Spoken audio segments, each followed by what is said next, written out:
Hello students, welcome back to my next video lecture. Myself Saurabh Gautam. In this video lecture, we are going to discuss factor affecting rate of reaction and also we are going to discuss order of reaction. Okay. So first of all, factor affecting rate of reaction. कौन कौन से factor हैं जो rate of reaction को effect करते हैं या कर सकते हैं? First of all, nature of reactant. Reactant का नेचर, जैसे ये दो रिएक्शन है, आपको दोनों देखने में एक जैसे लग रहे हैं, but this reaction is fast and this reaction is slow. Second one is slow and first one is fast. Reason behind this is कि जो NO की बॉन्डिंग है, इस बॉन्डिंग में और CO की बॉन्डिंग में there is a total difference. Similarly, there is difference in the NO2 bonding and CO2 bonding. So this difference in bonding, okay, will raise to the different rate of reaction. Okay, clear? देखने में चाहे reaction दोनों एक जैसे लगे, but ये जो difference है बॉन्डिंग का, उसकी वजह से रिएक्शन के रेट पे बहुत ज़्यादा इफेक्ट पड़ता है. Now second, concentration of reactant. Reactant की कंसंट्रेशन. ओके, जितना ज़्यादा रिएक्टेंट होगा, ओके, उतना ही ज़्यादा ये रिएक्टेंट आपस में क्लोज कॉन्टैक्ट में आने के चांसेस ज़्यादा हैं. जितने ज़्यादा ये क्लोज कॉन्टैक्ट में आएंगे उतनी ही जल्दी प्रोडक्ट बनेगा. It means rate of reaction is directly proportional to concentration of reactant. जैसे जैसे आप कंसंट्रेशन ऑफ रिएक्टेंट बढ़ाओगे, rate of reaction will definitely increase. Okay, now third point, temperature.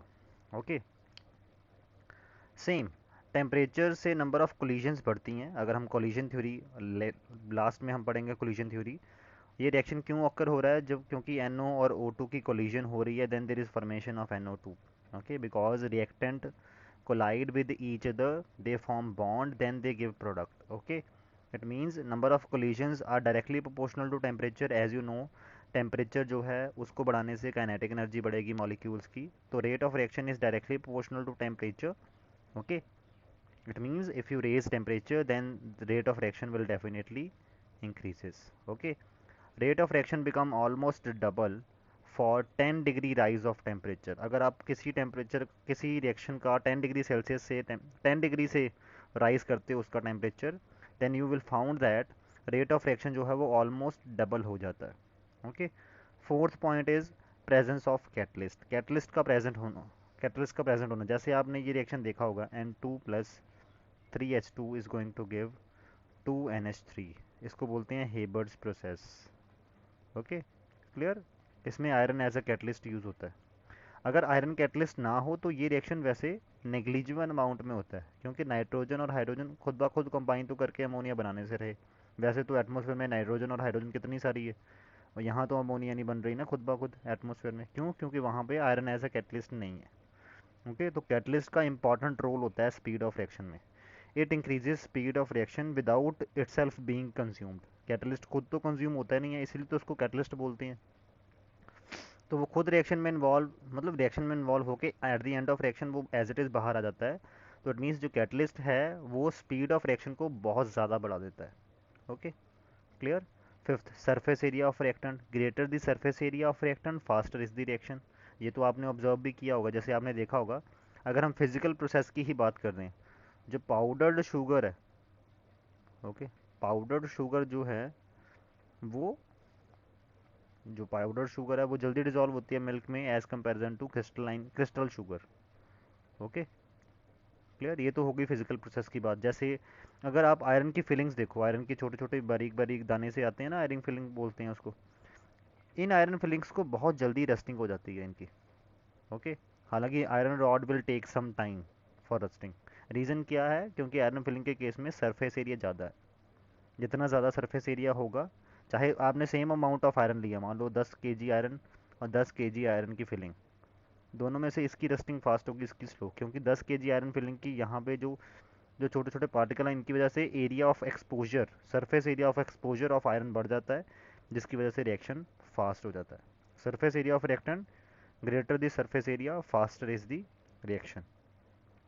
Presence of radiation. जैसे कुछ रिएक्शन होते हैं जो कि किसी रेडिएशन की हेल्प से ही होते हैं, वो टेम्परेचर की हेल्प से नहीं होते. They need energy in case of, in form of radiation. Okay, तो in case of photochemical reactions, photochemical reactions के केस में क्या होता है, लाइट की प्रेजेंस में रिएक्शन होती है. ठीक है, जैसे ये रिएक्शन विदाउट लाइट के प्रेजेंस में नहीं हो सकता है, तो इसलिए जितनी ज़्यादा रेडिएशन डालोगे इस रिएक्शन मिक्सचर के ऊपर उतना ही ज़्यादा रिएक्शन होगा, ठीक है। तो more the intensity of radiation, more will be the reaction occur. Okay, clear? So these are the factors which can affect the rate of reaction. Okay, now we will discuss order of reaction and how we find order of reaction. But उसको पढ़ने से पहले rate law equation. What is rate law equation? This is the equation which will represent dependence of rate of reaction on concentration of reactant. Concentration of reactant पे rate of reaction की क्या, rate of reaction कैसे depend करता है concentration of reactant पे, उसकी dependence पढ़ने वाले हैं। Okay, for example there is a reaction this is reaction which is occurring. Okay, तो रेट लॉ इक्वेशन क्या कहता है कि rate will be directly proportional to concentration of A raise to power alpha, concentration of B raise to power beta. Okay, ये जो bracket A लिखा है this is representing concentration of A. Okay, and what is alpha and beta here? Okay, alpha जो है, तो यहाँ पर direct wait पहले इसको थोड़ा डिस्कस कर लेते हैं। Directly proportional to A raise power alpha B raise power beta, जब ये डायरेक्टली प्रोपोर्शनल हटेगा तो यहाँ पे इक्वल आएगा, तो जो ये जो कांस्टेंट लग जाएगा एक, and K is called as the rate constant, और you can say velocity constant, और you can say specific reaction rate. Okay, clear? And what is alpha and beta here? Alpha is the actual dependence of rate on concentration term of A. Clear? Actual में ए की concentration पे कितनी dependence दिखेगी reaction में, वो आप experimentally ही find out कर सकते हो, ठीक है। तो एक्चुअल डिपेंडेंस कितनी है ए की कंसंट्रेशन के ऊपर इस रिएक्शन की, that is represented by alpha. Okay, similarly actual dependence कितनी है इस रिएक्शन के रेट की बी के ऊपर, that is represented by beta, actual dependence of rate on concentration term of B. Okay, and this is called as the order of reaction with respect to B. इसको order of reaction with respect to B भी बोल सकते हैं, और similarly alpha को आप order of reaction with respect to A भी बोल सकते हो। Okay, clear? Means alpha is the actual dependence of rate of reaction on concentration of A, and beta is representing actual dependence of rate of reaction on concentration of B. Okay, and alpha is also called as the rate of reaction with respect order of reaction with respect to A, and beta is called as the order of reaction with respect to B. But when concentration of A equal to 1 and concentration of B is also equal to 1, unity means, okay, then you will get rate will equal to K. Okay, so here we can define K, which is called as the rate constant. So rate constant may be defined as the rate of reaction के equal होता है, ये कब equal होता है? when the molar concentration of each reactant is taken as unity. जब आप जितने भी reactants हैं जो इन्वॉल्व आ रहे हैं, जो रेट लॉ इक्वेशन में आ रहे हैं, जितने भी रिएक्टेंट्स हैं उन सभी की कंसंट्रेशन को अगर आप यूनिटी कर दो, देन एट दैट टाइम जो रेट ऑफ रिएक्शन की वैल्यू आती है that is equal to rate constant. Okay, so rate constant may be defined as the rate of reaction when the molar concentration of each reactant is taken as the unity. So that's why it is also called as the specific rate of reaction. तो इसलिए जो rate constant के है इसको specific reaction rate या specific rate of reaction भी बोला जाता है, क्योंकि इसमें इस टाइम कंसंट्रेशन ऑफ रिएक्टेंट्स आपको स्पेसिफाई करनी पड़ती हैं। कितनी स्पेसिफाई करनी पड़ती हैं? Unity. Okay, now characteristics of rate constant के characteristics, and this is very important. okay, greater the value of rate constant faster is the reaction. जितना ये k की वैल्यू ज़्यादा होगी उतना ही रेट ऑफ रिएक्शन ज़्यादा आएगा, जितना रेट ऑफ रिएक्शन ज़्यादा होगा उतना इट मीन्स उतना ही वो रिएक्शन फास्ट होता है। Okay, the value of rate constant does not depend upon the concentration of reactant. इसकी कंसंट्रेशन ऑफ रिएक्टेंट पे कोई डिपेंडेंस नहीं होती रेट कांस्टेंट की, क्योंकि हमने rate of concentration of reactant her reactant की तो कंसंट्रेशन यूनिटी कर देनी है। ओके, यहाँ पे रेट ऑफ कांस्टेंट की डेफिनेशन में हमने पढ़ा था ना रेट कांस्टेंट की, क्योंकि आप रिएक्टेंट जितने भी रिएक्टेंट हों उन सबकी कंसंट्रेशन यूनिटी कर देते हो। Okay, clear? The value of rate constant does not depend upon the concentration of reactant, तो वो तो डिपेंडेंस खत्म ही हो गई ना, क्योंकि वो तो यूनिटी रखनी है, वो आपको पता है। तो कंसंट्रेशन ऑफ रिएक्टेंट पे रेट कांस्टेंट की डिपेंडेंस खत्म होगी, के की डिपेंडेंस खत्म हो गई। The value of rate constant सिर्फ और सिर्फ एक फैक्टर से चेंज किया जा सकता है for a reaction, that is temperature. The value of rate constant for a reaction changes with temperature. Fourth, the units of rate constant depend upon the order of reaction. जो के units होंगे, okay, वो order of reaction पे depend करते हैं। ठीक है, कैसे डिपेंड करते हैं वो भी पढ़ते हैं हमें आने वाले लेक्चर में। नेक्स्ट, अब आया order of reaction. Order of reaction क्या होगा, जैसे हमने पढ़ा कि रेट लॉ इक्वेशन इस रिएक्शन के लिए क्या बनेगी, के ए रेस्ट पर अल्फा बी रेस्ट पर बीटा। अल्फा क्या है, order of reaction with respect to A, beta क्या है, order of reaction with respect to B. तो total overall order of reaction क्या आ जाएगा, टोटल ऑर्डर ऑफ रिएक्शन क्या बनेगा, alpha plus beta. Overall order क्या आ जाएगा, अल्फा प्लस बीटा। जितने भी रिएक्टेंट हैं उन सभी के रिस्पेक्ट में क्या है order of reaction, that is called as the overall order. Sum of exponents to which the molar concentration in rate law equation are raised to express the observed rate of reaction is called as the order of reaction. Clear? आप ये screenshot ले लो इसका जल्दी से, sorry, और पिछले page वाला भी ले लो ये, ओके, क्लियर। तो this is called as the order of reaction. For example इस रिएक्शन के लिए अगर बात की जाए ऑर्डर ऑफ रिएक्शन की, दिस रिएक्शन, तो इसकी जो रेट लॉ इक्वेशन ऑब्जर्व की गई है दैट इज दिस। तो bromide ion B R negative ion के कारण ऑर्डर 1, ठीक है, बोरेट आयन के कारण 1, ब्रोमेट आयन के कारण 1 सॉरी, और एच पॉजिटिव आयन के कारण 2। तो ओवरऑल ऑर्डर क्या बन गया, 1 + 1 + 2 4, okay. And order of reaction can be 0, first, second, third, fractional. ठीक है, ऑर्डर ऑफ रिएक्शन फ्रैक्शन में भी हो सकता है, 3 वैल्यू भी आ सकती है इसकी, 2 वैल्यू भी आ सकती है, 1 भी आ सकती है, 0 भी आ सकती है, कि रिएक्टेंट की कंसंट्रेशन पे डिपेंडेंस हो ही ना रेट ऑफ रिएक्शन की। जैसे इस रिएक्शन के लिए अगर बात करें तो रेट लॉ इक्वेशन ये बनती है, ammonia concentration raised to power 0, ammonia is the reactant ना, at high pressure of ammonia, means high pressure of ammonia अगर होगा तो ये जो अमोनिया की कंसंट्रेशन पे इस रिएक्शन की जो रेट है वो डिपेंडेंस होना ही बंद हो जाती है eight high pressure. Similarly this is the reaction N2O is giving 4 NO2 + O2, तो रेट क्या बना, KNO N2O, तो ऑर्डर क्या है इस बार 1। इस रिएक्शन के लिए ऑर्डर क्या है 1, इस रिएक्शन के लिए ऑर्डर क्या है, इसके NO के रिस्पेक्ट में ऑर्डर 2 है, ब्रोमीन के रिस्पेक्ट में ऑर्डर 1 है, तो ओवरऑल ऑर्डर क्या बन गया, 2 + 1 3। क्लियर। इस रिएक्शन के लिए ये ऑब्जर्व किया गया कि रेट लॉ इक्वेशन ये बनेगी, तो ओवरऑल ऑर्डर क्या बना, 2 + half, 2.5, okay, clear. This is the order of reaction. Clear, इसमें ऑर्डर ऑफ रिएक्शन 2.5 आ रहा है, देख लो। मतलब ऑर्डर फ्रैक्शन में भी आ सकता है, 1 भी हो सकता है, 0 भी हो सकता है, हाफ भी हो सकता है, थर्ड भी हो सकता है, और किसी रिएक्टेंट के रिस्पेक्ट में ऑर्डर नेगेटिव हो वो भी हो सकता है। जैसे हाइड्रोजन के रिस्पेक्ट में ऑर्डर नेगेटिव हो, इट मीन्स हाइड्रोजन की कंसंट्रेशन बढ़ाने से आपका जो रिएक्शन है वो स्लो डाउन होगा, उसकी स्पीड कम होगी। नेगेटिव ऑर्डर भी आ सकता है किसी रिएक्टेंट के रिस्पेक्ट में। ओवरऑल ऑर्डर हालांकि नेगेटिव नहीं आता, ओवरऑल ऑर्डर क्या होता है, जितने भी रिएक्टेंट्स हैं उनके कारण जो उनके रिस्पेक्ट में जो ऑर्डर आ रहा है उनका सम। ठीक है, तो एक का अगर नेगेटिव हुआ तो बाकियों का अगर मिला के ओवरऑल पॉजिटिव बन ही जाता है वैसे तो।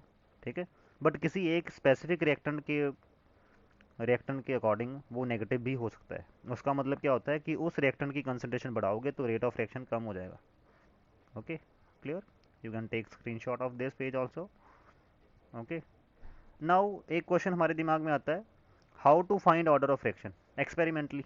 ऑर्डर ऑफ रिएक्शन हमेशा एक्सपेरिमेंटली ही फाइंड आउट किया जाता है। किसी रिएक्टेंट के रिस्पेक्ट में रिएक्शन की स्पीड पे क्या इफेक्ट पड़ रहा है वो आप हमेशा एक्सपेरिमेंटली ही फाइंड आउट करते हो।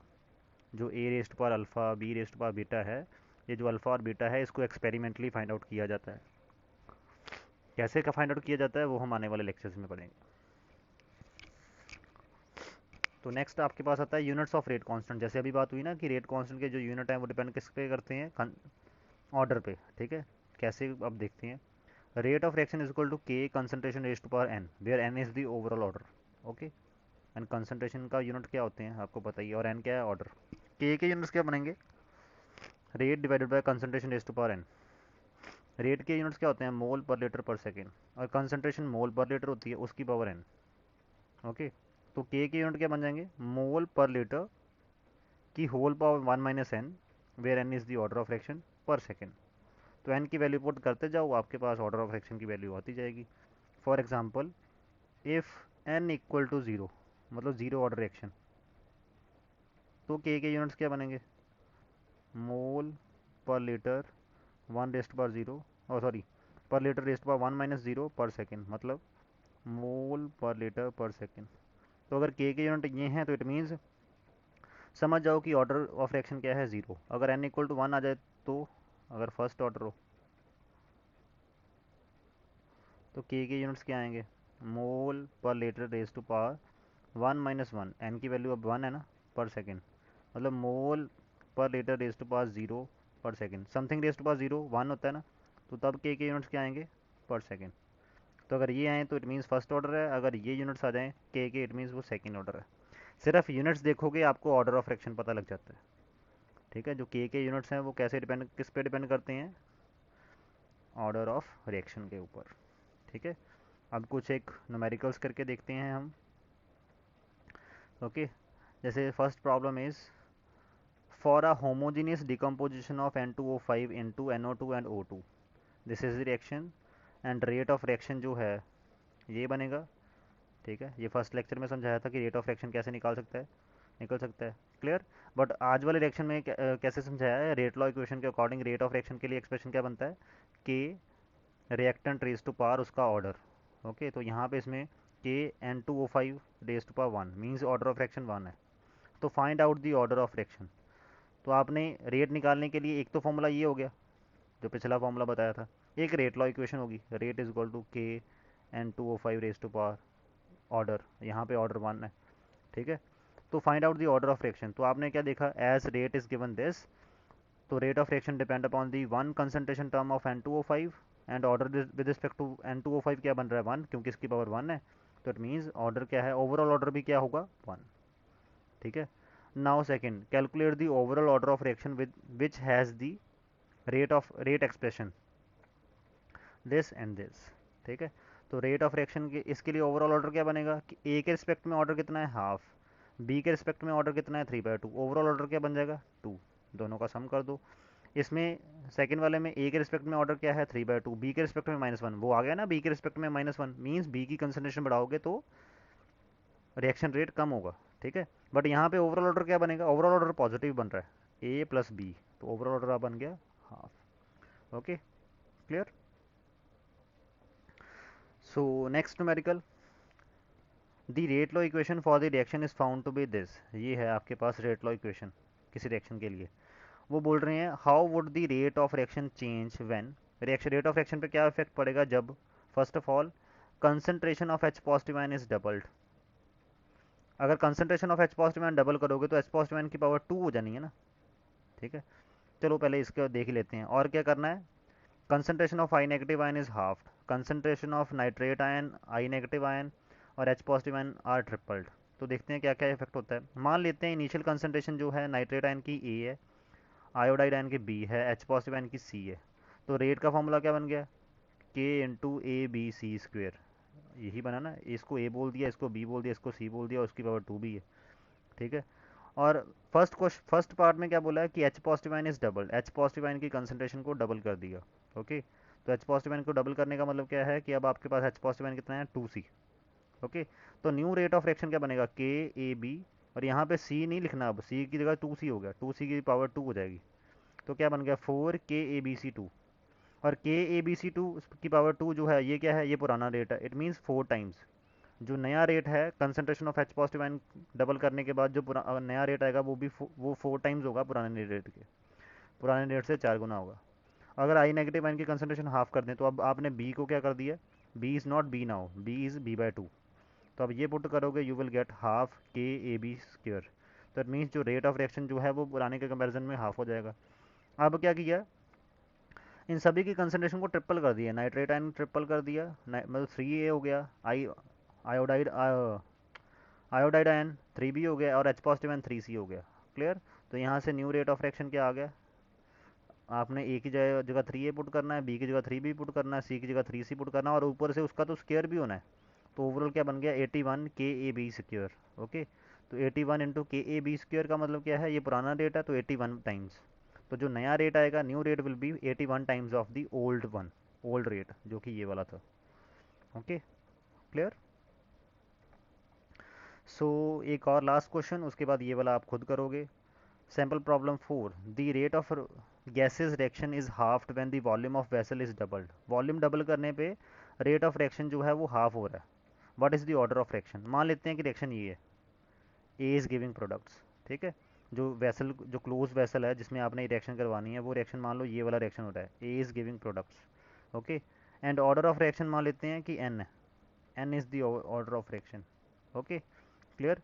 देन इस रिएक्शन के लिए अभी हमने मान लिया ना, इस रिएक्शन के लिए रेट ऑफ इक्वेशन क्या बनेगी, ये। तो अब उन्होंने क्या बोला कि वॉल्यूम डबल करने पे रेट ऑफ रिएक्शन क्या हो रहा है, हाफ हो रहा है, ठीक है। तो पुराना रेट ये बना, पुराने रेट के लिए ये एक्सप्रेशन बन गया, are equal to k A raised पर n. A is the initial concentration. अब जब वॉल्यूम डबल करने का मतलब क्या है, वेसल का वॉल्यूम डबल करना। अगर वेसल का वॉल्यूम डबल हो जाए, वी नो दैट मोलैरिटी का फॉर्मूला क्या था, number of moles by volume. Volume double होने से क्या होगा, मोलैरिटी हाफ हो जाएगी। तो मतलब कंसंट्रेशन हाफ कर, जब भी आप वॉल्यूम डबल करते हो इट मीन्स आप कंसंट्रेशन हाफ करते हो।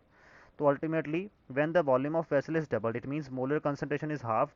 तो अब न्यू रेट का एक्सप्रेशन क्या बन जाएगा, रेट का एक्सप्रेशन क्या था, के ए रेस्ट पर एन ना। अब जो नया ए है वो क्या है, पुराने का हाफ। तो new rate is equal to k A by two raised पर एन। और ये जो न्यू रेट आया, ये इन्होंने बोल दिया हुआ है कि पुराने रेट का हाफ है, मतलब r dash will be equal to, r dash equal to r by two. तो यहाँ से क्या बन गया, r by two is equal to k A by two raised पर एन, ठीक है। तो ये एक्सप्रेशन आ गया आपके पास, ओके। तो इसको सॉल्व करने पे आपके पास क्या बन रहा है, इसको सॉल्व करने पे you are getting, what you are getting, आपके पास क्या आ गया, इसको सॉल्व करोगे तो इन इसकी और इसकी रेशो निकाल लो, what you will get, two equal to two raised पर एन, ओके। और ये दोनों इक्वल कब होंगे, when N equal to one. It means ये कौन सा ऑर्डर ऑफ रिएक्शन है, first order reaction, first order reaction. आपने इन दोनों की हेल्प से एन की वैल्यू निकाल ली, ओके, सिचुएशन गिवन से। Got it, clear. और ये जो लास्ट क्वेश्चन है, दिस इज़ योर होमवर्क, ये आपने खुद करना है, okay students. So next lecture में हम क्या करेंगे, we will do molecularity of the reaction, okay. What you will understand by molecularity, okay. ये हम नेक्स्ट लेक्चर में करेंगे। So okay students, thank you, see you in the next lecture.